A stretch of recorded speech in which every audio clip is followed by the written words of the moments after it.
왜? 차가 지금 몇 대 들어오고 몇 대 나가는지 헤어보고 있어? 어떤 차가 들어가고 어떤 차가 나오는지 보고 있어? 솔직히 말하래요. 북한에서 무슨 임무 받고 왔냐고. 임무라니 무슨 임무인데요? 저는 임무 받고 온 게 없습니다. 한쪽으로 울고불고 하다가 또 돌아져서 또 자두를 하고 시간에 면에 그렇죠, 정해진 네. 시간에 먹어야 되니까. 또 자두 먹고 또 오징어 찢어 먹고 하다가 네, 아주 우리 예나 언니, 와, 인기가 보통이 아니에요. 그런가요? 네. 저번 시간에 막 울면서 아버지에 대한 얘기 하시면서 예, 영상을 마무리했다가 오늘 다시 이렇게 또 촬영을 하게 되었는데요. 근데 댓글 보니까 너무 신기한 게 두 부부가 말을 다 재밌게 하는데 한쪽은 사투리가 너무 심하고 네. 한쪽은 서울 여자래요. 네, 봤죠? 어쩔 수 없더라고요. 댓글 봤죠? 간혹 보는데 이게 좀 민망해가지고 좀 쑥스러. 제가 부끄러움을 좀 많이 타요. 네. 하는데 진짜 좋은 댓글들 다 남겨주시고 또 영상도 잘 챙겨봐 주셔가지고 네. 너무 감사하죠. 네, 오늘도 잘 네. 부탁드립니다. 제가 잘 부탁드립니다. 예. 네. 자, 그러면은 언니 국정원에 이제 네. 도착하셨잖아요. 네. 거기서는 어떤 인상을 받았어요? 국정원에 도착을 했을 때는 저는 처음에 그리고 보이브 같은 그런 인상을 받았어요. 맨 처음에 그런 생각을 갖고 들어갔죠. 북한에서는 그러잖아요. 뭐 남산 지하실이 또 어떻고 안기부가 어떻고 이런 그치. 얘기를 많이 하잖아요. 그래서 여기 들어가면은 우리가 북한처럼 가둬놓고 이게 신문하고 또 자기들이 원하는 답을 들을 때까지 하는데 시설도 너무 좋은 거예요. 그다음에 들어가자마자 단체복 다 주는데 그치. 단체복도 질이 얼마나 좋아요. 그게. 그래. 저희가 입어보지 못한 것들 옷도 네. 주지. 제가 원래 고기를 안 좋아하는데 네. 제육볶음도 맛있어가지고 그 아가씨들은 다이어트 한다고 밥을 안 먹잖아요. 그치, 근데 그치. 저는 그냥 그 고기까지 다 먹었어요. 그래서 국정원 나올 때는 제가 그 북한에서 감옥을 갔다 와가지고 이게 야인 상태에서 그때가 아마 한 43kg, 44kg대에 왔었어요. 어머, 지금도 말랐는데 더 말랐어요. 네, 그러니까 거의 뭐 나와가지고 영양실조 걸려가지고 그 간호를 잘 못 받은 상태에서 또 재탈북을 하다 보니까 또 오면서 저희 중국 라오스 걸치면서 밥을 많이 못 먹잖아요. 못 그쵸. 먹고 고생을 하다 입맛에도 안 보니까. 맞고. 네, 그다음에 끼마다 맛있는 밥 하루 세 끼 맛있게 주지. 시설도 너무나 깨끗하고 좋은 거예요. 그쵸. 드디어 내가 대한민국 땅에 밟았고 나는 그거를 매 순간 똑같은 일상이 반복되는데도 그 순간마다 계속 느꼈던 것 같아요. 이게 실감이 나더라고요. 그리고 드라마나 이렇게 영화 같은 거 보여주면 우리가 딱 정해진 시간이 있잖아요. 그치, 그치. 그러면 그때 되면 조금 한 시간만 좀 더 보여주지. 그런 아쉬움도 있었는데 뭐 지금은 또 대한민국에서 워낙 이게 뭐 원 없이 보니까. 네. 맞아요. 북한 감옥을 생각을 하고 갔는데 세상에 이런 데라면은 뭐 그냥 숙박을 해도 그냥 장기 숙박을 해도 되겠더라고요. 그래서 여기는 참 이게 대한민국이 우리나라 대한민국이 틀려도 진짜 너무 북한이랑 틀리구나.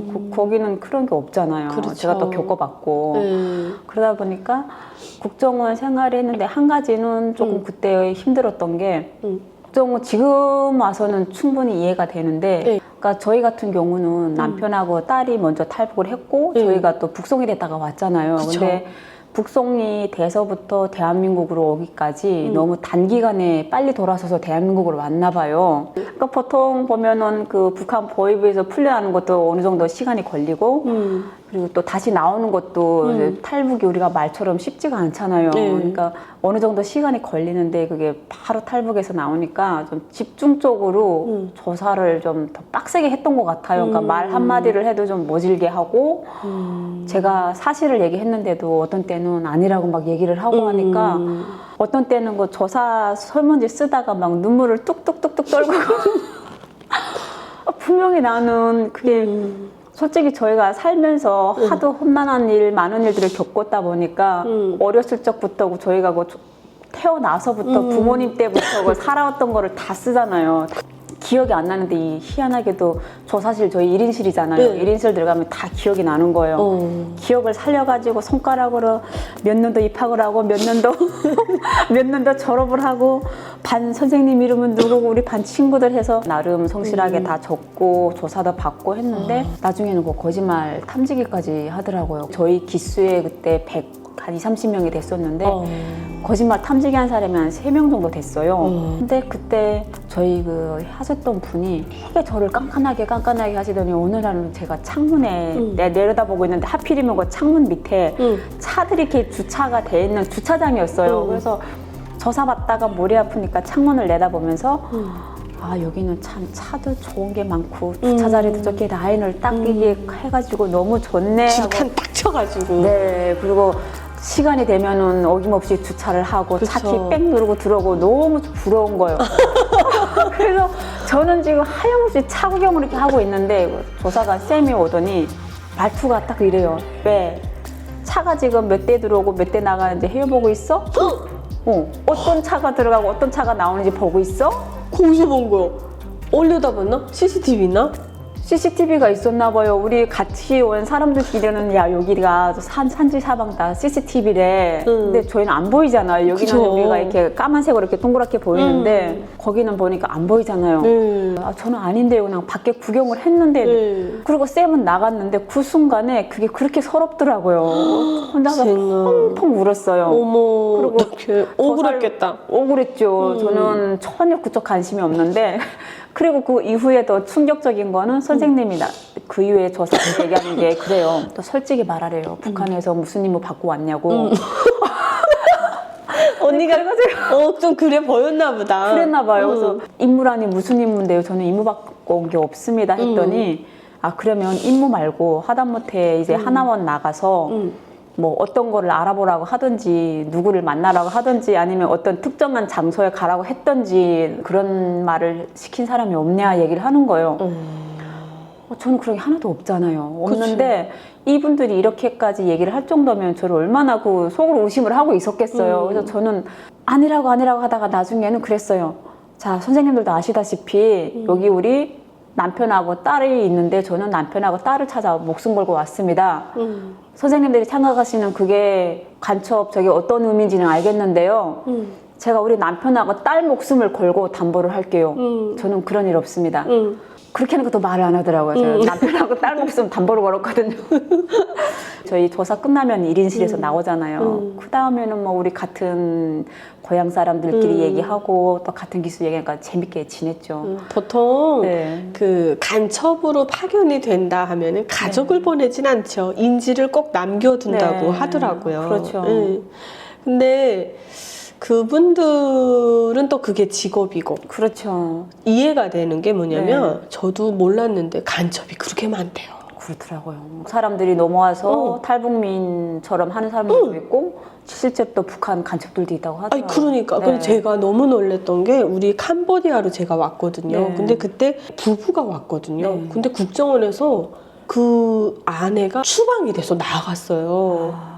그러니까 탈북민들이 가면 혜택이 있다는 걸 아니까 그걸 공부를 해가지고 북한 사람을 남편으로 이제 이게 만들어서 위조로 짜고 이제 위장해서 들어왔던 거예요. 그러고 나서 그 아저씨가 내가 정착해서 한 1년 만에 대출 2천만 원 싹 받아가지고 북한을 자진해서 갔다는 거예요.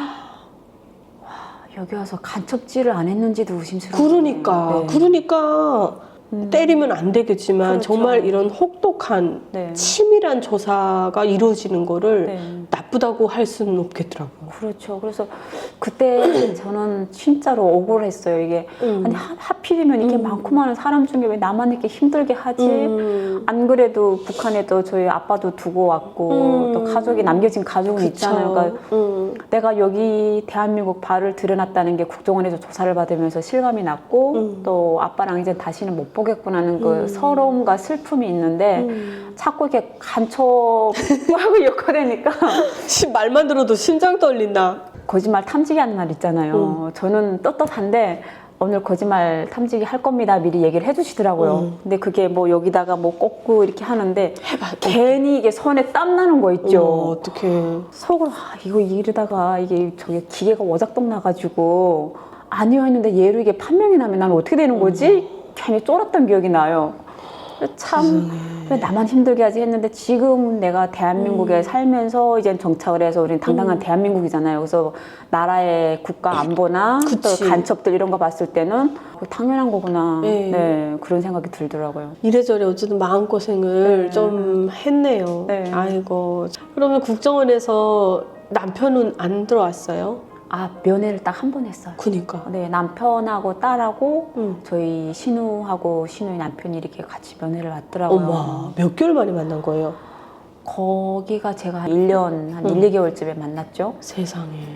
네, 만났는데 어땠어요? 면회도 이렇게 면회 온다는 얘기를 미리 안 해요. 아, 진짜? 밥 먹고 있는데 여기 잠깐 산책 좀 하시죠 하더라고요. 그래서 산책을 하는데 운동장이 아닌 그 건물 쪽 방향으로 가더라고요. 그래서 아, 뭐지? 산책을 해도 아직도 나한테 캐물을 게 있나 하고 조금 섬뜩한 생각이 들더라고요. 그래서 쫄아가지고 갔는데 가보니까 남편하고 그 면회실에 이게 와 있는 거예요. 딸이랑. 딸내미도 갔죠. 어떡해. 딸내미 와가지고 순간에 너무 이게 갑자기 들이치니까 당황해가지고 딸내미 이름 부르면서 엄마야 했는데 딸이 그동안 못 봤다고 멋쩍게 하더라고요. 1년 조금 넘. 네. 아까 엄마하고 한 번은 이렇게 안기는데 저는 이게 진짜 이 상황이 너무 이게 꿈 같고. 막 꿈 같고 실감이 안 나게 내 딸이 만나고 좀 진짜 이 생각이 많은데 애들은 애들이니까 한 번 엄마 하더니 옆에 앉아서 핸드폰으로 막 또 게임을 하더라고요. 거세 한국이 정착했다고. 폰에 맞들여가지고. 근데 남편은 반응이 어때요? 남편은 야 이게 꿈이나 생신으로 다시 못 보는 줄 알았다고 부둥켜 안고 한참 울었어요. 너 둘이 이러고 난 너만 있으면 된다 이러는. 네, 이러고 둘이 부둥켜 안고 나도 그랬어. 그러니까 남편은 나는 너 진짜 못 보는 줄 알았어. 우리 딸내미 저거 어떻게 키워야 되나. 아이고. 정말 마음고생 많이 했고 너 다시 못 보는 줄 알았어. 그리고 자기가 괜히 미안해서 하루하루를 너무 힘들게 살았대요. 그냥 막 울면서 부둥켜 안고 한참이라도 시간이 또 짧더라고요. 근데 또 그 와중에 제가 좋아하는 건 다 사왔어요. 뭐 제가 자두를 좋아하는데 자두에다가 그 겨울에? 네. 야, 대한민국 자두에다가 오징어에다 아니 저 그때 놀랐어요. 아니 이 계절에 자두가 왜 있어? 있대요. 와, 그 자두도 이따만한 게 있더라고요. 세상에. 우리 북한은 자두가 다 요만하잖아요. 그것도 요만하고. 자기 철에 뭐 자기 철에 먹고 그다음에 가실에 이게 벌레가 껴가지고 한 열알을 사면은 거의 절반은 버려야 되잖아요. 벌레 먹고 썩고. 그치. 근데 그 겨울철에 싱싱한 자두 이런 거를 사갖고 왔더라고. 와, 못 갖고 들어가잖아요. 그래요? 네, 음식물 반입이 안 돼요. 아.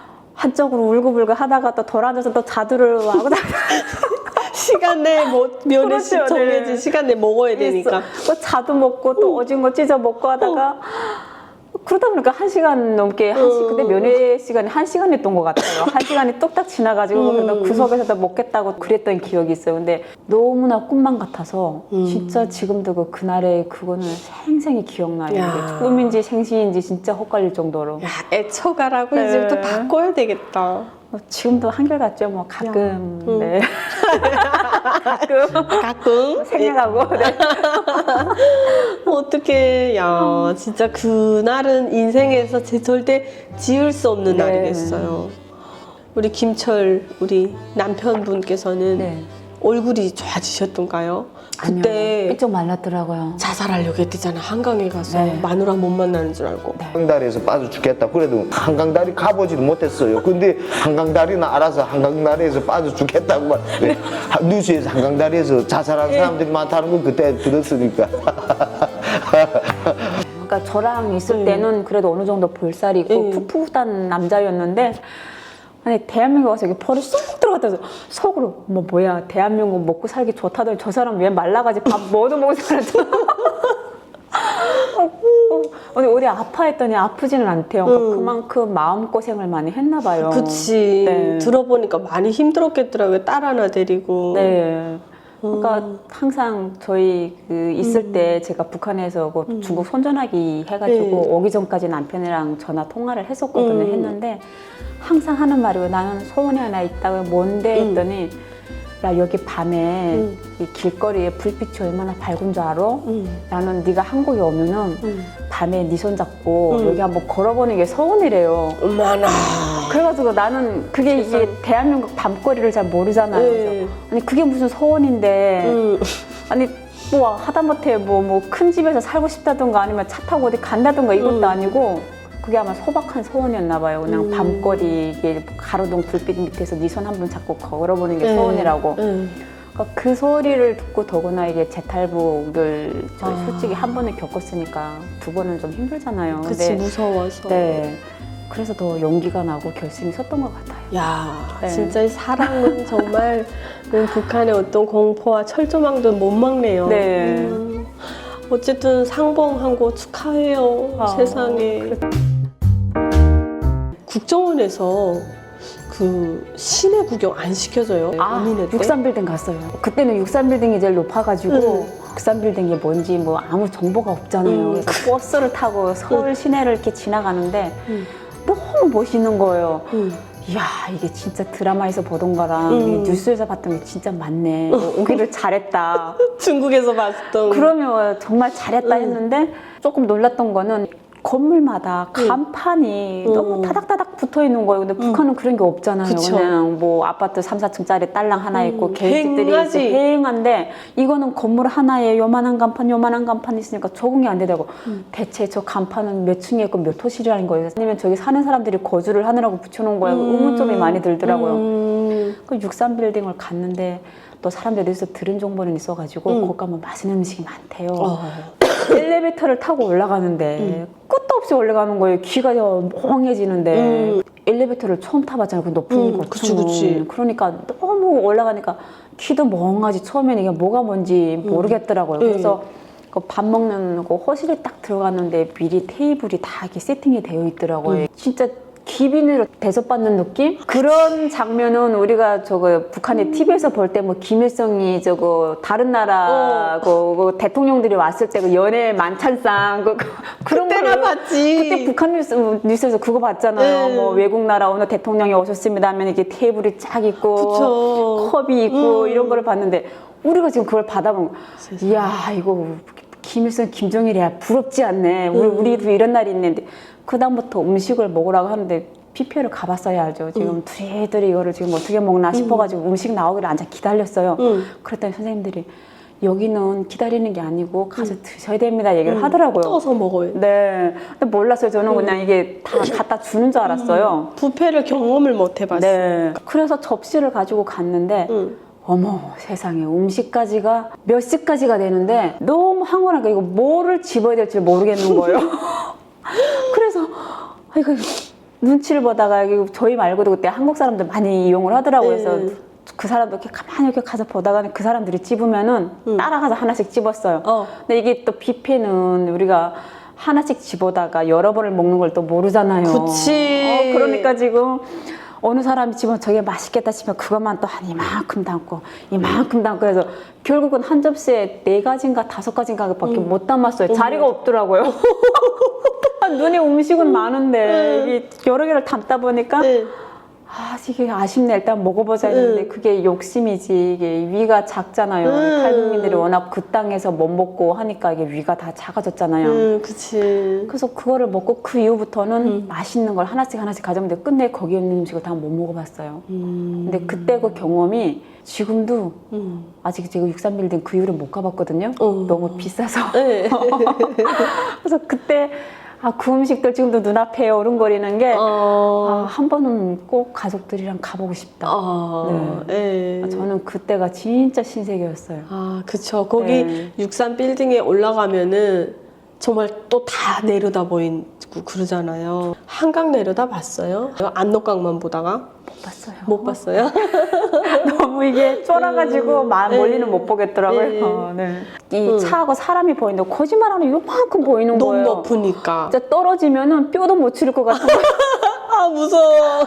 그래가지고 밥 먹을 땐 좋았죠. 맛있는 음식 많이 먹고 그리고 내려다 보라고 해서 내려봤는데 순간 이게 심장이 확 쪼그라들더라고요. 여기 사람들은 이렇게 높은 데서 무슨 멋에 살고 여기를 왜 살지 했는데 여기 정착을 해서 보니까 아파트도 요즘은 고층 사는 게 로얄층이고 그 뷰 좋은 게 다 좋은 거더라고요. 그러니까 너무 감사하죠. 솔직히 너무 감사해요. 63 빌딩에 가서 이게 식사 한번 하고 네. 이런 것도 대한민국 분들 중에서도 정말 네. 특별한 날이거나 맞아요. 비즈니스로 가지 않는 네. 한 네. 그런 데를 많이 가는 분들은 없는 걸로 제가 나중에 알았는데 네. 그래도 탈북민들 왔다고 그 귀한 데를 대접해 준 게 네. 지금 그렇죠. 생각해보면 눈물 나게 감사한 것 같아요. 맞아요. 그때는 진짜 어리둥절해가지고 그치. 그냥 얼떨결에 가서 진짜 대접 받고 왔다 이런 느낌 정도였는데 네. 제가 이제 여기 와서 10년 넘게 저희도 맞벌이 하면서 사는데 진짜 내 돈 갖고는 손도 못 가겠더라고요. 그렇죠. 그러고 보니까 아, 대한민국에서 그만큼 우리 탈북민들에 대해서 관심을 네. 가져주고 그만큼 많은 지원을 해줬구나 이게 새삼 느껴지는 것 같아요. 맞아요. 네. 어쨌든 또 하나의 좋은 경험을 했네요. 네. 그러면 하나원은 어땠어요? 하나원에 오니까 하나원은 그나마 또 저희가 한국 생활에 관해서 정착대용 교육 같은 걸 많이 그쵸. 하잖아요. 그게 일단은 컴퓨터로 이거 타자 배우고 한글 배우고 이메일 만드는 방법 배우고 이게 너무 신기했어요. 이게 언제부턴가 그걸 하고 싶었었거든요. TV나 드라마에서 보던 거를 내가 직접 타자 치고 이메일 주소라는 게 있어가지고 그쪽으로 원하는 서류나 사진이나 보낸다는 것을 네. 처음 알았어요. 저는 아침 제 시간에 나가서 밥 먹고 교육하고 했는데 이상하게도 국정원에서는 환자들이 별로 없는데 하나원 가니까 대반수 한 8, 90%가 다 환자들이더라고요. 그러니까 윗병 얻은 사람, 머리 아픈 사람. 그러니까 근데 그 또 좋은 게 시스템이 무료로 저희가 이빨 없는 사람들은 치아 치료 다 해주고 맞아요. 네, 한약이 비싸더라고 여기 와서 보니까 네. 윗병 있는 사람들은 한약 다 치료해주고 세상에. 그러니까 하나원 시스템이 진짜 이게 우리 탈북민들이 너무나도 이게 많은 고생을 했잖아요. 북한에서부터 했었고 중국에서도 했었고 그러니까 그 병든 마음과 몸을 치료해주고 네, 그런 곳이더라고요. 하나원은 그러니까 한마디로 요약해서 말한다면 그냥 친정집 같은 그렇죠. 네. 자, 하나원은 우리가 대한민국에 와서 부모가 살던 뭐 친정집도 없고 그쵸. 아무것도 없잖아요. 진짜 친정집처럼 우리가 이제 앞으로 살아가야 될 것들, 해야 될 맞아요. 것들, 하지 말아야 될 것들을 다 가르쳐주고 배워주고 정착에 대해서 하나부터 열까지 세심하게 다 가르쳐주잖아요. 또 병치료 해주고 그렇죠. 진짜 우리가 살아가면서 필요한 그 모든 것을 또 더구나 저는 감동받은 게 나올 때 다 주잖아요. 이부자리 주지. 그치. 그다음에 옷도 또 주잖아요. 네. 일체 다 주는 거예요. 신발도 주지. 그다음에 동복 패딩 주지. 그다음에 벨트부터 지갑까지 다 주는 거예요. 그렇지. 북한에서는 솔직히 정부나 이웃들한테 우리가 신발 하나, 옷 하나 선물을 못 받잖아요. 거기 시스템이 너무 열악하니까. 말로는 다 해. 대한민국은 실천으로 한단 말이야. 맞아요. 진짜 한두 사람도 아닌 그 많은 사람들을 속옷부터 시작해서 다 주는 거예요. 그것도 옷을 고르잖아요. 본인들이 마음에 드는 옷도 자기 스타일이나 컬러도 고르고 공짜로 주는 것만 해도 감사한데 그거를 그렇게 무료로 주는 거예요. 진짜 와, 대한민국 최고다. 빨리 나가서 열심히 살아야지. 그 하나원 안에서 네. 저녁만 되면 그저 그 공동 전화기 이게 맞아요. 줄을 서잖아요. 네. 어떻게 매번 통화를 했어요? 남편분이랑? 그렇죠. 그냥 일요일 되고 저녁에도 하고 짬만 나면 했죠. 근데 그 남편이 그때는 이삿짐 일을 할 때인데 네. 제 전화는 일하다가도 바꿔. 짐 옆으로 밀어놓고 받았대요. 아이고. 항상 기다려요. 그러니까 이게 한 번씩 전화할 때면 몇 시쯤 하자 이렇게 약속을 하거든요. 가끔은 제가 약속을 안 하고도 막 어떨 때 번호를 눌러요. 매번 받더라. 그래서 되게 달달하게 연애를 했네. 그럼요. 대한민국에 와서. 네, 그러니까 다시 북한에서도 그런 연애 못 해보지, 전화로. 그렇죠. 네. 북한에서는 연애를 해도 실제 만나서 이게 사전에 우리가 뭐 전화 갖고 연락 체계가 있어가지고 뭐 어디에서 만나자, 공원에서 만나자는 데이트 장소나 약속이 없잖아요. 그쵸. 근데 하나원에서 친정집 같은 데서 전화를 해가지고 남편하고 몇 시 만나면 또 만나면서 달콤한 얘기를 주고 받아요. 그때가 제2의 연애를 또 했던 것 같아요. 와. 네. 진짜 막 설레고 빨리 나가고 싶고. 네. 이제부터야, 진짜. 이제부터 이 대한민국 사회 뚜껑을 딱 연 거예요. 맞아요. 집을 갔을 거 아니에요. 맞아요. 어땠어요? 그날 남편이 집부터 먼저 안 가고 주민센터에 저 데리러 왔더라고요. 차 타고. 네. 그리고 집을 안 가고 시어머니가 살아가지고 네. 그쪽에 가서 뭐 축하 파티 겸 뭐 밥 한 끼 맛있는 거 먹고 시어머니 네. 생사고락을 같이 했잖아요. 한국에서 상봉했을 거 아니에요.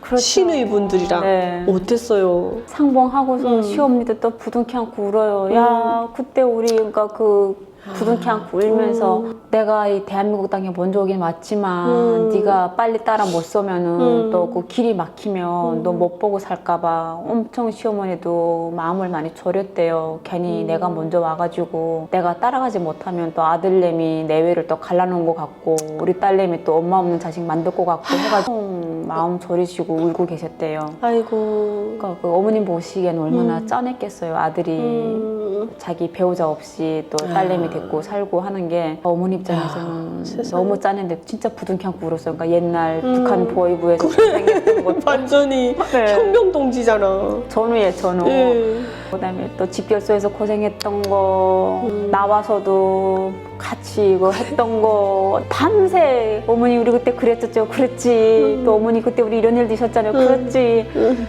밤새 잠을 못 자고 얘기를 했던 것 같아요. 야, 감격스럽네요. 네.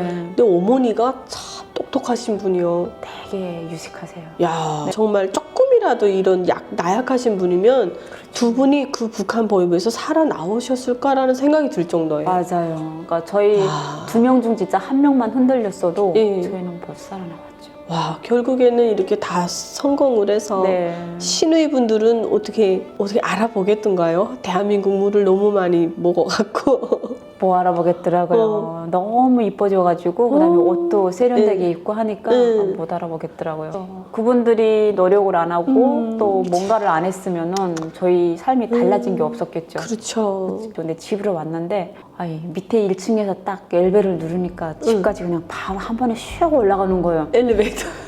와 진짜 신기했거든요. 북한에서 엘리베이터 좀 못 타봤거든요. 평양에 큰어머니가 살아가지고 평양에 갔는데 전기가 안 와가지고 엘리베이터가 고장나면은 걸어다니기 힘들다고 큰어머니가 5층에 집을 잡았었거든요. 맨날 걸어다녔던 기억밖에 없어요. 평양에 가면은. 근데 우리 대한민국 오니까 아니 우리 집도 엘리베이터가 그냥 층만 딱 누르면 순간에 샥 올라가 버리는 거예요. 순간에 샥. 네, 그것도 뭐 덜컹거리거나 이게 없이 일단 집에 들어가죠. 집에 들어갔는데 그래도 남편이 저 온다고 나름 이게 가전제품들 뭐 TV 다 있고 냉장고 사놓고 뭐 소파 사놓고 있을 건 다 있더라고요. 네. 뭐 가스레인지 있고 전기밥솥 있고 와 이거 자기가 산 거 했더니 그래 내가 샀지 너 온다고 그러니까 제가 살만한 게 하나도 없더라고요. 그러니까 들어가서 그냥 진짜 밥만 해먹고 살 정도로 다 갖춰져 있더라고요. 너무 행복한 거예요. 와 내가 이게 진짜 이게 꿈꾸는 거 아니지 했더니 무슨 꿈 이제부터 우리 둘이 여기서 살면 되지. 그러니까 이게 머릿속에 그냥 집 있고 뭐 있고 살 정도는 되겠지 했는데 너무 상상 그 이상인 거예요. 뜨밤을 보냈습니까? 기억이 안 나요. 아, 기억이 왜 안 나지? 너무 뜨거웠을까요? 아이고. 그래가지고 기억이 안 나나 봐요. 그러니까 뭐 얼마나 행복한 대한민국에서 첫날 밤이었겠어요. 예. 그렇죠. 우리 또 딸내미 버초병이 있었으니까 어땠는지 잘 기억이 안 나요. 그때 그 이후로부터는 진짜 달콤하게 꿈 같은 생활 보냈던 것 같아요. 그러니까 어머야. 부러운 게 없더라고요. 내가 지금 제일 부자고 내가 제일 행복하네? 맞아요. 너무 행복하더라고요. 진짜 대한민국에 와서 더물 찬물. 설거지하기 좋지. 빨래도 세탁기가 다 알아서 해주지. 정말. 겨울에도 이게 고무장갑이나 있어요. 없으면 그냥 맨손에 손 호호 불어가면서 빨래방망이로 손빨래하고. 어떻게 살았을까? 너무 감사한 것 같아요. 아, 세상에. 가끔은 저는 그래요. 아, 지금 내 동창들은 어떻게 살고 있을까? 내가 거기 살았다고 하면은 지금쯤 어떤 모양으로 살고 있을까? 아니면 살아나 있을까? 그렇지. 그런 생각을 되게 많이 해요. 맞아요. 네. 야, 진짜 어쨌든 너무너무 축하해요. 어쨌든 이제부터 정말 대한민국에서 네. 진짜 이 드라마 같은 두 부부의 아름다운 생활이 시작이 됩니다. 그 두 손 잡고 가로등을 걸어봤어요? 대한민국 그렇죠. 네, 도로를? 네, 그냥 공원도 아니고 그냥 아파트 밑에만 가도 이게 가로등이 멋있게 이렇게 켜져 있는 거예요. 동네를 한 3-4바퀴 돌았던 것 같아요. 그 남편이 내가 이걸 얼마나 하고 싶은지 아냐? 왜 했더니 밤이면은 혼자서 이게 외로움과 또 걱정과 잠이 잘 안 올 거잖아요. 그래서 밖에 나와서 이렇게 속상하게 담배 한 대를 태우고 있다 있다 보면 뭐 연애하는 사람 부부끼리 이렇게 막 손잡고 가면서 얘기하고 하는 게 그게 그렇게 부럽더래요. 다른 건 다 안 부러운데. 그래서 진짜 그걸 꼭 해보고 싶었대요. 그렇게 하더니 나 이젠 원이 없다. 나 진짜 너 안 오면 한강다리나 진짜 빠져 죽으려고 했어. 세상에. 정말로 했더니 진짜야. 나 왔으니까 하는 얘기지. 솔직히 말해봐. 딴 여자 소개받아가지고 세상을 가려고 했지? 근데 그렇게 찔렀는데 안 넘어가더라고요. 찔렀는데 아니야 난 너밖에 없어. 어떡하니. 이러고, 그 이후로 그렇게 참 모든 게 대한민국에 발 들여놓은 순간부터 다 하루하루가 행복했던 것 같아요. 네, 그쵸. 참. 그러면 나오셔가지고 이제 일을 해야 되잖아요. 그렇죠. 북한에서 하고 싶었던 게 제가 직접 옷을 재단을 하고 봉제하고 회계 쪽이 제 꿈이었었거든요. 그래가지고 바로 그냥 꿈을 찾아서 회계 쪽 배우고 컴퓨터 배우고 뭐 한글, 파워포인트, 엑셀 이거를 배우고 한쪽으로 컴퓨터도 배웠어요. 그때 제가 3월 말에 나와서 7월부터 8월까지는 그 취업 성공 패키지에서 교육을 받고 8월 달부터 바로 학원을 들어갔어요. 6개월짜리 직업전문학교? 네, 거기 들어가서 했는데 그래서 거기서 공부를 해서 회계 자격증 따고 그리고 PC도 또 마스터 자격증이라고 해가지고 또 주는 게 있더라고요. 그거 따가지고 졸업을 하니까 2월이더라고요. 8월 달에 들어가서 2월에 나오자마자 또 자동차를 로망의 차를 몰아야 되지 않습니까? 그치. 네. 필기 보고 도로주행하고 운전면허를 땄어요. 운전면허 따고 근데 이게 생각보다 이게 탈북민들이 좀 취업의 문턱이 낮아요. 취업을 하기 전에 이게 좀 알바를 해보려고 동네 마트에 갔어요. 동네 사장님이 제 말투를 딱 들어보더니 중국인이세요? 하더라고요. 그래서 저 아니요, 저 탈북민인데요. 아, 저 여기서 열심히 일할 건데 사장님 받아주시면 안 됩니까? 했더니 오신 지 얼마나 됐어요? 하더라고요. 그래서 저 지금 한 3, 4개월 차인데요. 했더니 조금만 더 생활하시다가 나중에 오세요. 그러니까 그냥 좋게 거절을 한 건데 우리가 대한민국에 접했으면 어렸을 적부터 모든 생필품이나 먹는 게 익숙해졌을 텐데 저희 그게 없잖아요. 그쵸. 마트에 가면 이제 얼마나 다양하게 많아요. 아우, 세지 못하지. 네, 근데 그거를 모르는 상태에서 마트에서 일을 하겠다고 했으니 사장님 입장에서 얼마나 황당하셨겠어요. 근데 좋은 말로 그냥 조금만 더 적응하다가 오세요. 돌아서면서 아 잘렸구나 나 그냥 면접도 보기 전에 잘렸네. 그러니까 그때 그렇게 하고서 할 수 있는 게 그나마 공부 시켜주겠다고 할 때 자격증 따가지고 내가 할 수. 근데 그게 제가 자격증을 가져도 이게 또 이력서 쓰고 뭐 입사지원서 쓰고 이게 되게 어렵잖아요. 그러니까 하나원에서 우리가 교육을 그 미리 연습 같은 거 하잖아요. 근데 연습을 해도 저희가 이게 솔직히 뭐 경력 같은 것도 없고 뭐 스펙 같은 것도 없고 뭐 그냥 간단한 자기소개서도 뭐가 없잖아요. 그래서 제가 그 취업 성공 패키지 직업 알선해줬던 그 거기 가서 저 취업을 할 테니까 그냥 좀 소개시켜 주십시오 해서 거기서 이게 이력서 이게 다 써가지고 그쪽에서 연계해준 업체로 취직을 했어요. 그래서 3월 달에. 근데 그 업체에서 얘기하시는 게 자격증 뭐 있어 해서 아, 저 PC 컴퓨터도 다 자격증 땄고요. 그리고 저 회계 쪽이 있습니다 했더니 운전할 줄 알아요 하더라고요. 그래서 제가 운전할 줄은 모르는데요. 일단 면허는 다음 주에 이제 면허증 나옵니다. 그러니까 미리 안 나오고 지금 시험 결과가 나올 때 저 시험 면허증이 있습니다 했더니 그래요. 이게 회계 쪽 일을 하다 보면 이게 다닐 일이 많으니까 운전은 대한민국에서 필수입니다 얘기를 하더라고요. 그래서 네, 저 무조건 운전하고 다닐 겁니다. 그리고 첫 직장으로 취직을 했죠. 아, 거기가 뭐 하는 직장이었어요? 생활용품 도소매 업체. 아, 네. 진짜요? 그 첫 직장에서 제가 거의 한 5, 6년을 일했죠. 6년을 일하고. 근데 저는 입사를 처음 해봤잖아요. 근데 드라마랑 보면은 그 회식 때는 막 상사들이 막 술 주면 다 먹어야 되고 막 취해가지고 막 이런 거를 드라마에서 많이 봤어요. 근데 입사해서 두 번째 날에 회사 회식을 갔는데 아예 못하거든요. 하는데 맥주를 이만한 컵에 2잔을 주더라고요. 근데 처음에 사양을 못 하겠는 거예요. 그래서 그 한 잔을 4번인가 5번인가 꺾어서 한 잔을 딱 먹어서 두 번째 잔은 끝내 못 먹고 근데 저희 회사하고 집거리가 회식 장소하고 한 300m? 300m 거리였는데 제가 그 한 잔을 먹고 한 1시간 반을 집에 간 것 같아요. 근데 저는 제 몸이 그렇게까지 말을 안 들을 줄 몰랐어요. 한 1m 가다가는 땅바닥에 이러고 쭈그리고 앉아있다가 어떡해. 몸이 그냥 이렇게 흔들흔들 거려요. 그랬다 일어서서 또 1m 가고 1m 가고 해서 응. 거의 1시간 넘게 갔어요. 세상에. 그래서 술을 먹고 그 다음날 또 집에 가서 내가 다 오바이트하고 오바이트. 근데 너무 힘든 거예요. 아, 이게 회사라는 게 이게 회식 문화가 이런 건가? 나 저 회사 자꾸 술 먹고 나면 퇴사를 해야 되는데.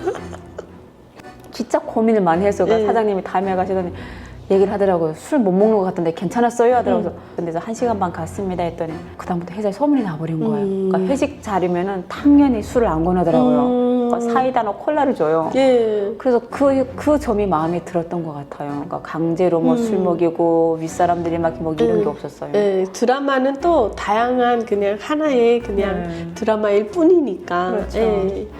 아, 참 그래도 언니 잘 버티고 참 잘 해내셨네요. 네. 큰 게 있어요?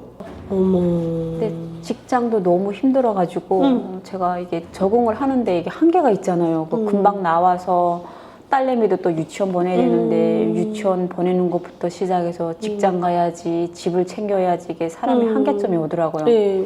지금 우리 많은 사람들이 쓰고 있는 뭐 다우니, 페브리즈, 오랄비, 질레트, 그 건전지도 뭐 에너자이저, 로켓 뭐 겁나 많아요. 지금 보면은 제가 하는데 그때는 다 생소하고 낯선 거잖아요. 이게 용도도 잘 모르겠고 솔직히 이게 제품은 이렇게 보는데 이게 정확히 어떤 용도로 쓰는지 그리고 이름도 이게 뭐 우리는 그냥 칫솔하면 칫솔인데 북한은 대한민국은 칫솔도 뭐 부류가 많잖아요. 뭐 잇몸 미세켜 칫솔 무슨 칫솔 무슨 칫솔 무슨 칫솔 그 브랜드도 다 틀려요. 그러니까 처음에는 내가 이거 직장을 잘못 골랐나? 아니 무슨 제품이 이렇게 많고 무슨 일거리가 이렇게 많지? 때려쳐야 되나?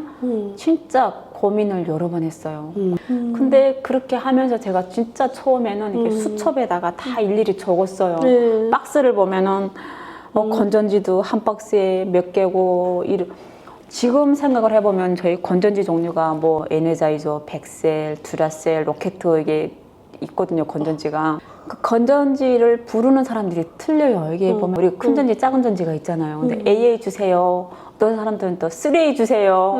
또 어떤 사람들은 대자 주세요, 소자 주세요. 그러니까 같은 건전지인데 부르는 사람들이 뭐 대자 주세요, 3A 주세요, AA 주세요. 근데 2A 주세요 하면 2A는 또 뭐야? 영어가 깜깜이잖아요. 이 대한민국에서 살 줄 알았으면 학교 때 영어 공부 열심히 해놨죠.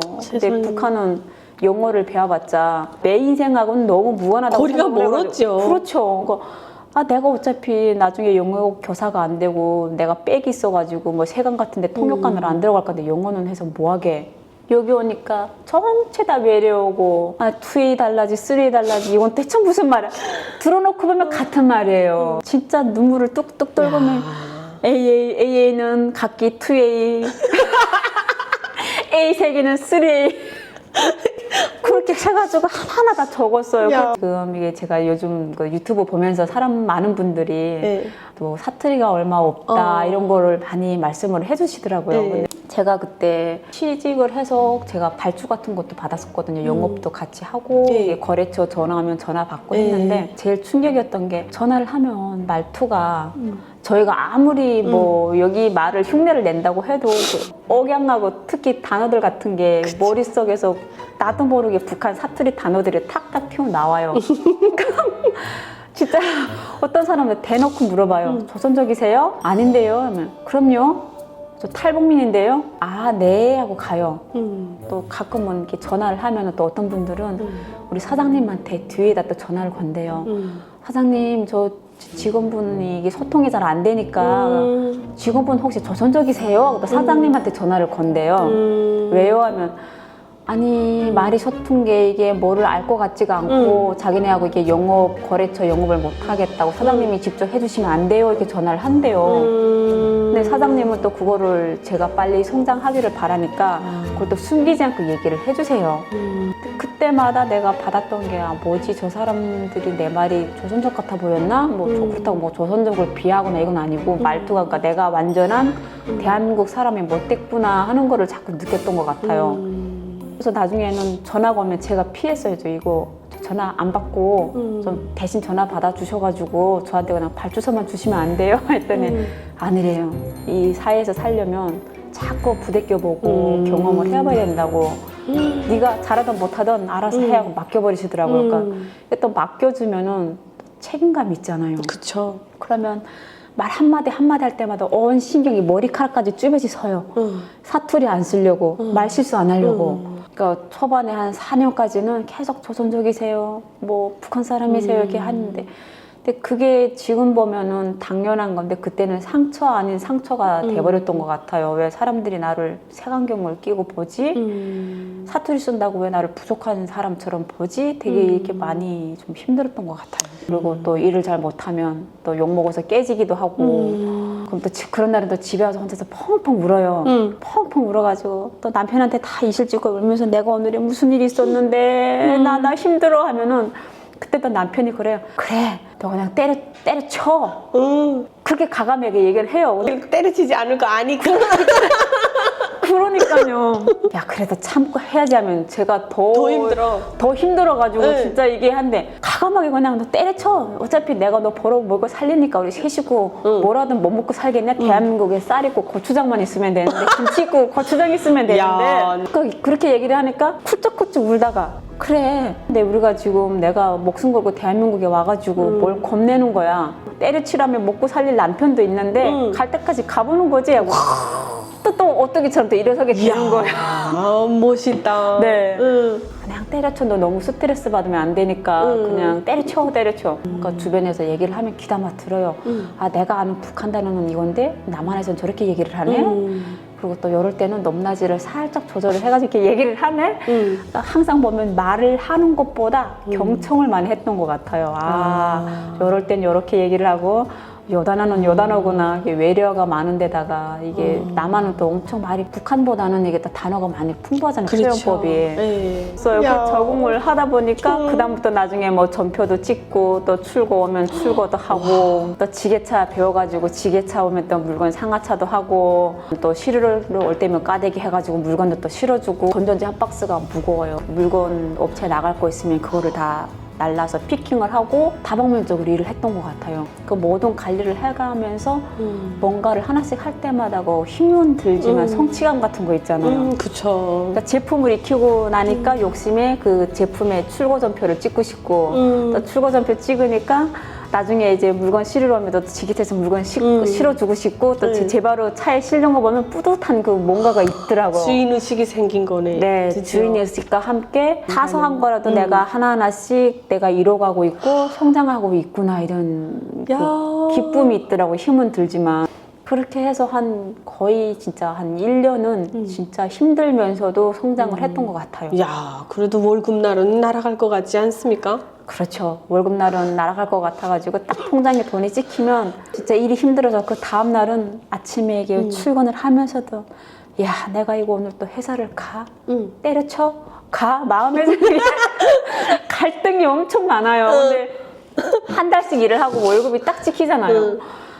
야, 그래, 가야지. 아니, 북한에서는 한 달 내내 우리가 일을 해도, 그래. 아니, 무보수로 일을 하고, 북한은 또 주 6일이잖아요. 일요일도 격주로 뭐 나무 심기 간다, 뭐 밭 도로 정리한다, 이게 하잖아요. 맞아요.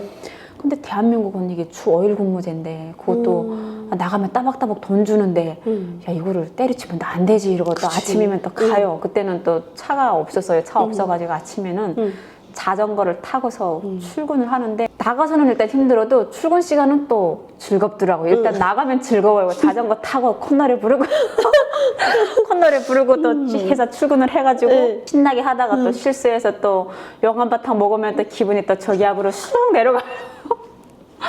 내려갔다가 또 남편이 어떤 때는 자전거 세워두고 차 끌고 또 데리러 픽업을 와요. 그러면 또 그때 또 기분이 또 쏙 없대요. 그렇게 해가지고 한 1년 반, 2년이니까 이제 나름 살겠더라고요. 근데 그때 그게 지금 생각을 해보면 제가 성장하는 과정이라서 당연한 건데, 그때는 제가 진짜 아프지. 많이 부족하고 못 알아 보이고 창피해 보이고 막 그렇더라고요. 그렇게 긴장하게 살다가 한 3년, 4년째 되니까 신규 거래처들도 전화가 오면은 이렇게 앞에서 물어보거나 사장님한테 뒤로 물어본 사람들이 없어지더라고요. 네. 저도 많이 울었던 것 같아요. 진짜 그 언어가 제일 힘들었던 것 같아요. 그러니까. 그래도 5년을 잘 버티셨고 네. 5년을 기다려준 사장님도 참 감사하네요. 그렇죠. 많이 지금도 연락해요? 그렇죠. 야, 우리 사장님 너무 감사하다. 네. 아, 나중에 나도 창업을 해가지고 나 회사를 키워가지고 통일되면은 우리 북한에는 배달 시스템이 없잖아요. 그쵸. 여기는 음식도 배달 시스템이 잘 돼 있고 모든 물류가 진짜 2, 3일이면 여기서 부산까지도 도착이 됐는데 북한은 그게 없잖아요. 그쵸. 근데 3년 차부터 꿈이 생기기 시작을 하는 거예요. 아, 나도 나중에 저 온라인 쇼핑몰 해가지고 한국에서 좀 많이 배워서 자리 잡아가지고 통일되면은 우리 해산 땅에 가서 물류센터 하나 차려가지고 배달을 제일 먼저 해줘야 되겠다 이런 꿈이 생기더라고요. 그래서 5년을 있다가 그 회사를 나와서 별도로 또 창업했죠. 잘했어요. 네. 그래서 좀 잘 돼요? 창업하는 게 힘들어요. 힘들어요. 지금도 네. 하고 있어요? 지금도 하고 있는데 네. 요즘 같아서는 이게 접어야 되나? 아, 그래요? 네. 한번 놀러 가도 돼요? 그러면 언제든지 회사에 가면 하는 거죠. 그 다 볼 수 있어요? 네, 제품들이랑? 네.